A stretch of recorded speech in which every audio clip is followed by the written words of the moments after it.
Bonsoir à tous, il est 19h, voici les titres d'autres journaux.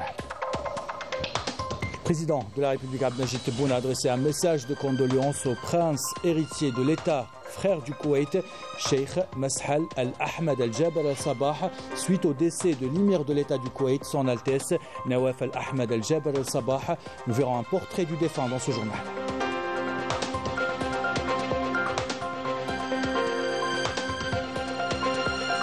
Dans ce journal, il sera question du produit Made in Algeria. Nous ferons un tour au niveau de la 31e édition de la Foire de la production nationale. Nous vous parlerons également des industries militaires, des industries à la pointe de la technologie.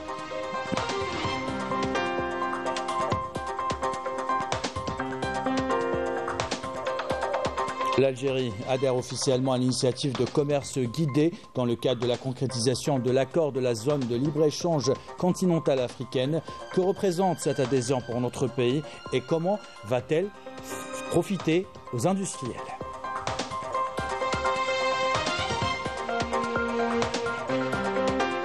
Répondre aux préoccupations de notre communauté en France, une priorité pour l'Algérie.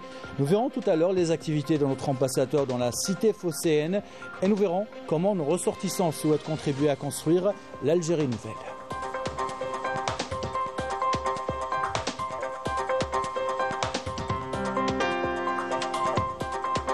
Et dans le grand format de ce week-end, il sera question d'un produit incontournable Made in Algeria, les dattes de Biskra. Nous vous parlons souvent de leur qualité, mais moins de leurs produits dérivés. Un reportage réalisé à Tolga par Amel Bouarda. Voilà pour les titres. Bienvenue à tous. Tout d'abord, le président de la République Abdelmajid Tebboune a adressé un message de condoléances au prince héritier de l'État, frère du Koweït, Cheikh Mashal Al-Ahmed Al-Jaber Al-Sabah, suite au décès de l'émir de l'État du Koweït, son Altesse Nawaf Al-Ahmed Al-Jaber Al-Sabah. C'est avec une grande tristesse et une affliction que nous avons appris la triste nouvelle qui s'est abattue sur la famille Al-Sabah et le peuple koweïtien frère suite au décès de son Altesse l'émir de l'État du Koweït frère Nawaf Al-Ahmed Al-Jaber Al-Sabah. Nous perdons avec sa disparition, a écrit le président de la République, un brave et cher frère qui a contribué à la gloire et au développement de son pays et qui a mené avec la famille Al-Sabah un parcours glorieux et ont promu nos frères au Koweït au plus haut niveau de développement durable et une vie digne avec la sagesse et la clairvoyance par laquelle il a entouré avec soin les enfants de l'État du Koweït et avait assuré un rôle honorable et sincère vis-à-vis des causes de la nation arabo-musulmane. Face à cette pénible épreuve, ajoute le président de la République, je vous adresse mes sincères condoléances et ma profonde compassion, ainsi qu'à toute la famille Al-Sabah et au peuple koweïtien frère. Prions le Tout-Puissant de vous accorder patience, sérénité et réconfort, et aux défunts une vie éternelle au paradis auprès des vertueux prédécesseurs de la famille Al-Sabah et parmi les véridiques, les martyrs et les saints. Et nous vous proposons dans ce journal un portrait du défunt Nawaf Al-Ahmed Al-Jaber Al-Sabah, un souverain clairvoyant qui a veillé à assurer un rôle honorable et sincère vis-à-vis des causes de la nation arabo-musulmane, un homme qui a veillé à maintenir des relations fortes avec l'Algérie. Les détails avec Amel Bouarda. Après un riche parcours marqué par de nombreuses réalisations au service du développement de son pays, l'émir du Koweït, Nawaf Al-Ahmed Al-Jaber Al-Sabah, nous quitte à l'âge de 86 ans. Il était connu pour ses qualités humaines, sa sagesse et sa clairvoyance, un défenseur des positions honorables vis-à-vis des causes de la nation arabo-musulmane. Né en 1937, l'émir a occupé un mandat de 3 ans à la tête du Koweït. Le défunt avait été nommé prince héritier en 2006 et a pris la relève en tant qu'émir en septembre 2020. L'émir Nawaf Al-Ahmed Al-Jaber Al-Sabah a commencé sa carrière politique à l'âge de 25 ans en tant que gouverneur de la province de Haouli, avant de lancer sa carrière ministérielle, contribuant ainsi au développement du pays. Par la suite, Cheikh Nawaf Jaber Al-Sabah a occupé plusieurs postes de responsabilité. À Koweït, il a notamment été ministre de la Défense en 1990 et également ministre de l'Intérieur en 2005. Il a joué un rôle important dans le renforcement des liens avec des pays arabo-musulmans à l'instar de l'Algérie, comme en témoigne la dernière visite du président de la République, Abdelmajid Tebboune, à Koweït Une visite qui avait incarné les relations privilégiées entre les deux pays et impulsé les relations bilatérales à plusieurs niveaux. Nous revenons dans ce journal sur la 31e édition de la foire de la production nationale. Les fleurons du Made in Algeria sont présents, encouragés et rassurés par le président de la République. Nos entreprises nationales se préparent à assurer les besoins du marché national et aller plus que jamais vers l'exportation. Couverture Sonia Gassi, commentaire signé Marim Damis. Concrétiser la croissance et le développement économique en Algérie, c'est le défi relevé en vue d'ouvrir la voie à de nouveaux horizons et perspectives, garantissant ainsi la sécurité et l'autosuffisance dans tous les domaines. Lors de l'inauguration de la 31e édition du Salon de la production algérienne, le président de la République n'a pas manqué de rappeler l'impératif d'améliorer et de valoriser les produits nationaux, ce qui contribue de manière efficace à dynamiser l'économie, à satisfaire les besoins du marché local et à aller vers l'exportation. L'institution militaire est un exemple concret dans l'amélioration du produit national, renforçant significativement le tissu industriel national, notamment dans les domaines clés tels que la mécanique et l'électronique, la construction navale, la fabrication de munitions et autres. Le secteur agricole, un secteur vital et stratégique sur lequel repose l'État pour booster l'économie du pays. D'ailleurs, des efforts colossaux sont consentis dans ce secteur à travers le développement de la production d'engrais et des équipements agricoles. Objectif, atteindre la sécurité alimentaire.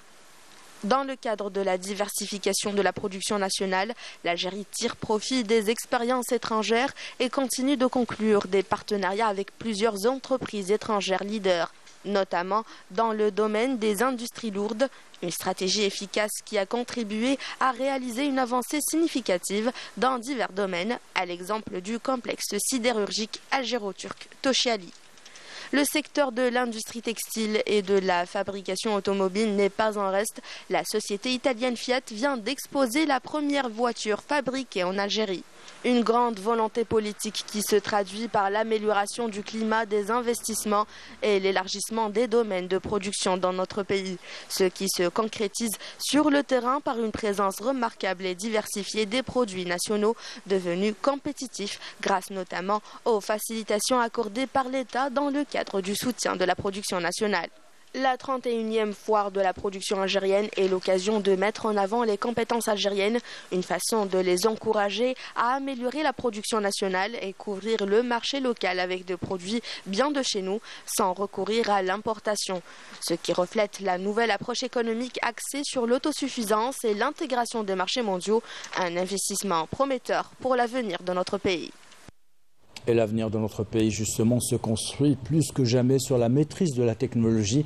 Nous vous parlons dans ce journal des réalisations du Centre de développement des technologies avancées, des drones. On fait mouche à la 31e édition de la foire de la production nationale. Autre domaine, autre réalisation qui assure la souveraineté pour notre flotte navale, les réalisations de l'établissement de construction et de réparation navale. Les détails avec Olivier Yousfi. Ce drone, ORES 700, a été réalisé entièrement par le Centre de développement des technologies avancées.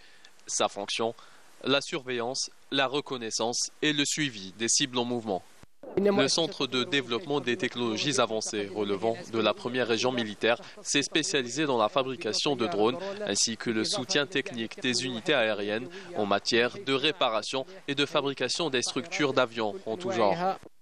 Un exemple parmi d'autres des avancées réalisées par l'industrie militaire algérienne. À travers ces unités de différentes spécialités, l'ANP vise à développer davantage son système industriel, notamment en matière des nouvelles technologies. L'établissement de construction et de réparation navale présent ici dans cette foire est un établissement militaire à caractère industriel, spécialisé dans la réparation et la construction de navires militaires et civils. Nous travaillons en collaboration avec plusieurs entreprises publiques telles que Naftal et Liproc.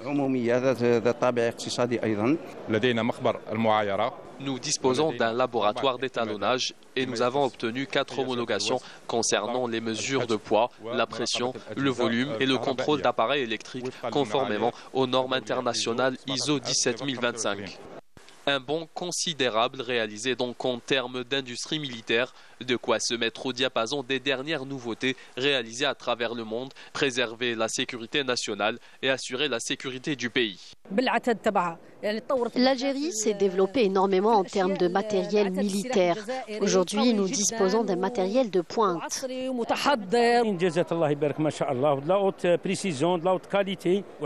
constatons les réalisations de l'ANP sur le terrain, les manœuvres militaires et les grands acquis de l'armée algérienne. Des réalisations qui font la fierté de l'Algérie et qui consolident à l'armée nationale populaire la place qui lui sied. Et dans ce journal, il est également question de grandes réalisations que notre pays est en train de parachever. Parmi les chantiers les plus importants qui devraient métamorphoser nos villes et nos villages, l'extension du rail. Un moyen de transport rapide et efficace, certes, mais surtout un moyen de développement incontournable dans un pays continent. Reportage de Hanan Bourayou, commentaire signé Raouf Hamouch. Véritable locomotive du développement, l'extension du réseau ferroviaire fait partie des 54 engagements du président de la République et à travers lequel les hautes autorités du pays veulent relier le nord au sud du pays.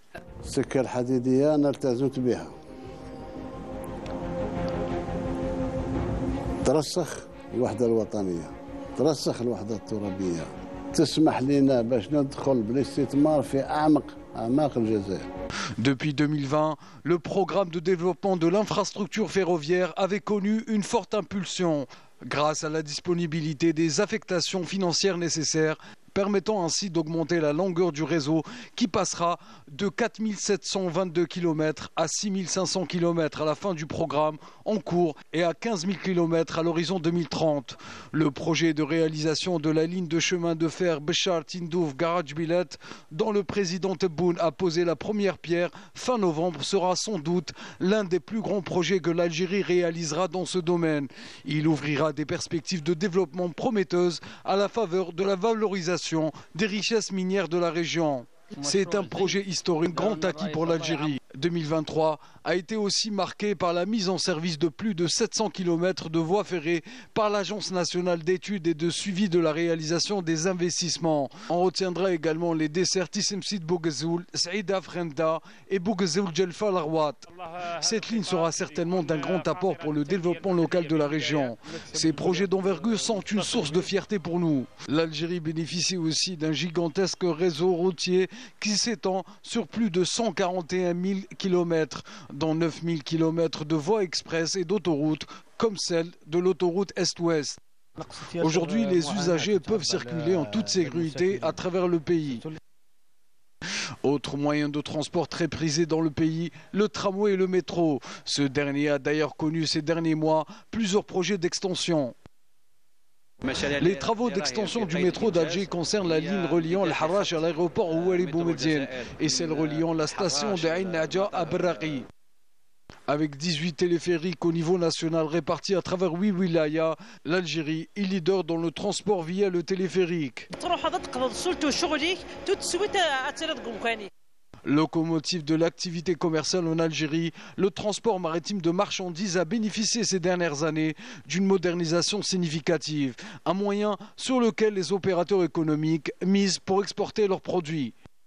Il faut savoir que 95% des échanges commerciaux s'effectuent à travers les ports maritimes.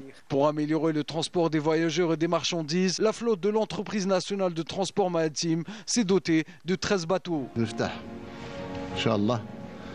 خطوط جوية مع كل العواصم الهامة الإفريقية لأن من العيب والعار أن جزائري باش يمشي لدكار يمر على باريس ولا يمر على لازم اتصال مباشر. Le lancement de nouvelles lignes aériennes vers les différents pays d'Afrique fera de l'aéroport international d'Alger une porte d'accès stratégique vers l'Afrique. Grâce au lancement de nouvelles lignes aériennes à destination des pays africains, nous aurons l'opportunité d'en visiter bon nombre d'entre eux. L'aéroport international d'Alger est devenu un hub aéroportuaire et une porte d'entrée vers l'Afrique et le monde. Conformément aux instructions du président de la République, le lancement d'une nouvelle desserte Alger-Tindouf-Adrar-Alger à raison d'une desserte par semaine à partir du 17 décembre, réalisée dans un temps record. En effet, le nombre de dessertes sera revu progressivement à la hausse durant les prochaines semaines. Le président de la République applique à la lettre son programme, que Dieu le préserve. De grands projets stratégiques qui revêtent une importance capitale à même de contribuer au développement social et économique du pays. Des projets structurants qui permettront à l'Algérie d'enregistrer un bond qualitatif en matière de transport et répondre aux attentes des citoyens qui aspirent à une Algérie nouvelle. Dans l'actualité de ce samedi, dans le cadre de la concrétisation de l'accord de la zone de libre-échange continentale africaine, le ministre du Commerce et de la Promotion des Exportations, Taïb Zitouni, a fait aujourd'hui cette annonce. L'Algérie adhère officiellement à l'initiative du commerce guidé, une adhésion qui devrait permettre aux opérateurs économiques algériens d'écouler leurs marchandises sans frais de douane. Couverture de Melik Zajouli, commentaire signé à Raouf Hamouche. La zone de libre-échange continentale africaine, l'une des plus grandes zones de libre-échange au monde, avec un marché de plus de 1,3 milliard de consommateurs et un PIB combiné d'environ 2500 milliards de dollars, la ZLECAf devient une étape cruciale vers la réalisation de l'intégration continentale, reflétant la forte volonté politique des États en faveur de l'agenda africain de développement 2063 et ses projets pionniers pour une Afrique prospère qui repose sur un développement inclusif et durable. J'annonce aujourd'hui l'adhésion officielle de l'Algérie à l'initiative de commerce guidé dans le cadre de la concrétisation effective de l'accord de l'espace de la ZLECAf. Nous sommes parmi les premiers pays à adhérer à cet espace et à lever toutes les barrières, notamment douanières. Je tiens à féliciter l'Algérie pour son adhésion à la ZLECAf. Nous espérons réaliser des échanges commerciaux réussis. Nos discussions ont porté sur les modalités de diversifier les exportations algériennes vers les pays africains. En vertu de cette adhésion, les opérateurs économiques algériens peuvent désormais effectuer des échanges commerciaux avec leurs homologues des pays partenaires de l'initiative, sans contraintes douanières, conformément à l'accord de la ZLECAf. Cette adhésion va permettre de renforcer l'économie nationale, notamment avec l'augmentation significative des exportations vers les pays africains. Le commerce extérieur national pourra en effet tirer profit notamment pour promouvoir les exportations algériennes hors hydrocarbures et de concrétiser les objectifs de l'accord de la ZLECAf qui vise à augmenter de manière significative le volume des échanges commerciaux entre les pays africains. Nous sommes déjà présents en Afrique. L'espace ZLECAf nous permettra de tirer profit pour promouvoir nos exportations vers les pays africains. C'est très encourageant pour la suite. En tant qu'opérateur économique, nous sommes optimistes quant au volume croissant des échanges. Pour rappel, les pays ayant adhéré à cette initiative à ce jour sont la Tunisie, l'Égypte, le Kenya, le Ghana, le Cameroun, le Rwanda, l'île Maurice et la Tanzanie. Et pas de commerce sans l'instauration de la paix et la sécurité dans le continent africain. Nous allons à Oran qui accueille le 10e séminaire de haut niveau sur la paix et la sécurité en Afrique, une initiative périodique qui vise à renforcer la coordination et la coopération entre les pays africains du Conseil de paix et de sécurité de l'Union africaine. Les détails avec Merim Damis. Une rencontre qui représente une opportunité stratégique pour l'Algérie, engagée en tant que membre non permanent au Conseil de sécurité de l'ONU, de contribuer activement aux discussions sur la paix et la sécurité en Afrique. L'accent est mis sur la consolidation du bloc africain au sein du Conseil de sécurité de l'ONU et sa détermination à faire entendre la voix de l'Afrique dans la résolution de ses propres défis. Au fil des années, le séminaire d'Oran a permis de donner à la diplomatie africaine une vision claire de l'avenir et de doter les délégations africaines accréditées auprès de l'ONU d'une feuille de route qui fera de la diplomatie africaine un élément accompli et influent dans l'intérêt de la sécurité et de la stabilité en Afrique. Nous célébrons le 10e anniversaire de ce parcours. Il est temps de faire le bilan et pour établir une stratégie pour les années à venir, à travers les discussions et les échanges entre les ministres des Affaires étrangères.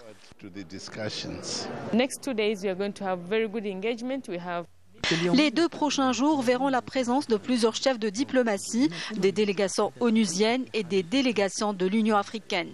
Les discussions porteront sur les échanges d'expériences, l'établissement du bilan d'une décennie d'existence de ce parcours, ainsi que sur les changements politiques que connaît le continent. 10 années après sa création, à l'initiative de l'Algérie, ce séminaire s'impose aujourd'hui comme une plateforme incontournable de discussion et de réflexion sur les questions de paix et de sécurité sur le continent africain, dans une quête inlassable en faveur de la promotion de l'action africaine commune. La communauté algérienne, une priorité pour notre pays. L'ambassadeur d'Algérie en France, Saïd Moussi, a organisé une rencontre avec les ressortissants algériens à la cité phocéenne. Des ressortissants très attentifs à une démarche qui souhaitent plus que jamais s'organiser. Objectif, participer à l'élan économique que connaît notre pays. Correspondant signé Afef Blouchet. Dès l'hymne national, la salle est empreinte d'une atmosphère particulière que seuls les Algériens de Marseille peuvent créer, alors que l'ambassadeur d'Algérie en France a choisi cette ville pour une rencontre débat axée sur les préoccupations bien concrètes qui touchent chacun des ressortissants. Le message de Monsieur le Président de la République. Comme vous le savez, dès le départ, dès l'entame de son mandat, la prise en charge des doléances, des préoccupations de notre communauté a constitué et constitue plus que jamais une priorité pour Monsieur le Président de la République. Une partie donc de cette communauté qui a été invitée par le consul général d'Algérie à Marseille, qui se révèle sous un visage nouveau, jeune et inventif, et surtout ambitieux en ce qui concerne la qualité des rapports à consolider avec le pays. Nous voulons nous battre pour qu'il y ait une maison de l'Algérie qui puisse faire connaître l'Algérie à toute la population française. Parce que faire connaître un pays, c'est comme le racisme. Quand on ne connaît pas l'autre, on ne sait pas qui il est, on a peur. Mais quand on connaît l'autre, on découvre, on a peut-être envie d'aller voir chez lui. Donc moi je me suis approchée du consulat pour voir et rencontrer monsieur le consul pour discuter sur cet aspect d'échange entre Algériens qui habitent en France et l'administration qui représente l'Algérie. Et franchement je trouve qu'il y a pas mal de démarches qui sont très très ambitieuses à long terme et même à court terme. Et ensuite, en ayant déjà la liste des besoins que l'Algérie pourrait éventuellement nous demander, nous pourrions nous organiser autour d'une articulation d'idées et de rencontres. Voilà. Et on a l'impression qu'il y a une prise de conscience aujourd'hui que parce que le gouvernement a changé, parce que la mentalité, parce qu'il y a une vraie volonté d'intégrer les enfants de la diaspora, qu'on a envie de travailler. Je pense que cet élan, il doit être, on va dire, entendu. Il doit être aussi appliqué, c'est-à-dire qu'on doit aussi travailler pour ça. On doit travailler sur cette union qui fait la force en fait. Et une main, on n'applaudit jamais seul. Donc on souhaiterait qu'il contribue à ce projet-là, ou à tous les projets des Marseillais et des Marseillaises, parce que sans notre communauté, on se sent déraciné. Dans le commerce, dans tout, si l'Algérie pouvait, le consulat pouvait participer pour orienter, aider et montrer l'exemple force vive de Marseille qui est les Franco-Algériens, parce qu'on est en nombre mais on n'est pas organisé. J'aurais aimé qu'on s'organise comme d'autres communautés le sont. L'autre point crucial qui a été abordé, l'implication de la diaspora dans le développement économique de l'Algérie, avec une force de proposition pour favoriser la participation active à l'épanouissement de notre économie. Aujourd'hui, il existe, je vous dis, un scoop que les médias ne disent pas, c'est qu'il y a des enfants d'Algérie qui sont francophones et qui travaillent pour des entreprises européennes au niveau téléphonie, parce que l'Algérie dispose d'un bon réseau téléphonique. Et sur beaucoup d'autres domaines, en matière de construction, les immigrés seraient bien heureux d'épargner et de construire des maisons. Leurs parents ont fait des immeubles qu'ils n'habitent pas, qu'on peut mobiliser 10 milliards d'euros par an de la communauté algérienne de France. Une rencontre empreinte d'émotion et de dialogue, mettant en lumière la volonté commune de construire un futur solide et prospère par et pour l'ensemble des enfants de la nation, où qu'ils soient. Et notre ambassadeur en France a rencontré également le maire de Marseille, au cœur des discussions, le développement des relations économiques entre les deux rives de la Méditerranée. Je vous propose d'écouter ces deux déclarations. D'abord, je voudrais remercier monsieur l'ambassadeur d'Algérie en France pour la qualité de nos échanges, pour l'intelligence de sa vision, pour la perspicacité de ses propos. Je pense que la France doit regarder aujourd'hui son passé de manière très claire, doit regarder son avenir aussi. Et son avenir, il passe aussi par une coopération, par des liens forts avec l'Algérie. Ici, de Marseille, où nous regardons l'Algérie, où nous regardons Alger. Ici, de Marseille, une ville qui a été reconstruite après la guerre par des Algériens, qui est constituée de femmes et d'hommes, qui portent une histoire, une identité singulière, qui est belle et forte à la fois. On sait ce que veut dire tout ça. Et donc, en regardant sincèrement le passé, en connaissant notre présent, nous sommes capables de préparer l'avenir. J'aimerais à mon tour également, sans embâche diplomatique, saluer votre sagesse, vos engagements à l'égard de votre ville, de votre pays, mais également votre vision à l'égard de cette belle Méditerranée que nous avons en partage, à l'égard de votre communauté d'origine algérienne que nous avons en partage également, et votre vision à l'égard de ce que devrait être la relation entre nos deux pays, entre votre cité, Marseille, et l'Algérie de manière plus large et plus particulièrement les grandes villes portuaires que nous avons, à commencer par la ville d'Alger. Dans le grand format de ce week-end, on s'intéresse à un produit phare du Made in Algérie. On dit souvent que les dattes de Biskra sont les meilleures, précisément celles de Tolga. Mais on vous parle moins des dérivés de ces dattes, toute une industrie et tout un marché destiné à la consommation locale et à l'export. Amel Bouarba nous fait découvrir une entreprise spécialisée dans la transformation et le conditionnement des dattes et ses dérivés. Reportage. Entière, bio, coupée, dénoyautée, fourrée ou encore en pâte. Dans cette usine de Tolga, les dattes se déclinent en plusieurs types pour être conditionnées et exportées vers les 4 coins de la planète. D'un volume de entre 1000 jusqu'à 2000 tonnes par an, presque 60 ou 70%, c'est des dattes bio. On exporte vers beaucoup plus les États-Unis, le Canada, l'Europe en général. Aussi l'Inde, la Malaisie, l'Indonésie, les Émirats. Dans d'ici 3 à 4 mois, on va lancer la chaîne de production, Inch'Allah. De sirop de date, Inch'Allah. L'usine compte 2 lignes de production, transformation et conditionnement avec une main-d'œuvre à 95% féminine. Un processus minutieux dans le strict respect des normes internationales en matière de qualité et d'hygiène. Nous avons des exigences internationales. On suit les standards à l'échelle internationale qui font les bonnes pratiques d'hygiène, les bonnes pratiques de fabrication. Le nombre d'employés, c'est presque permanent, entre 100 et 120, 130, qui existent ici, à l'usine. Et presque entre 200 à 300, c'est des saisonniers, c'est des centres de dénoyautage. L'usine se distingue aussi par des équipements de pointe, à l'exemple de ces appareils de découpage de dattes et de détecteurs de métaux et toute autre anomalie. Ici, tout passe au peigne fin. Nous sommes fiers de notre entreprise parce que c'est une entreprise qui est à l'échelle internationale. Nous avons les certificats qui sont reconnus à l'échelle internationale par GFSI, Global Food Safety Initiative. Notre certification sont BRC Food, IFS Food, FSSC 22000, Kosher et la certification biologique. On fait le pesage, le stockage, le triage, le traitement par l'eau, c'est le lavage, ensuite l'étuvage et le séchage.